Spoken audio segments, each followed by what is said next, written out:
So you spent 5.5 years at that company. What made you eventually decide to leave, and how? I imagine after 5.5 years, that must be quite the big decision to leave the company that you've worked for such a long time. Because I imagine you must have a bunch of colleagues and friends that you've known for a while. How did that go down? Well, at the end of the day, there was like this tiny little company called GraphCDN back then. So that was where I went to eventually. But yeah, how did it come? So within those 5.5 years, of course, I've made some very good friends in there. And there was like one in particular that we learned together how to pair effectively. And that was just so well feeling to just like sit together and work. But it also happened to be less because we weren't in the same teams anymore and so on.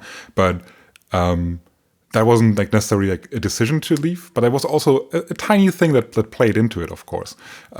And the other points were just like that I realized I found my new love with GraphQL during the time.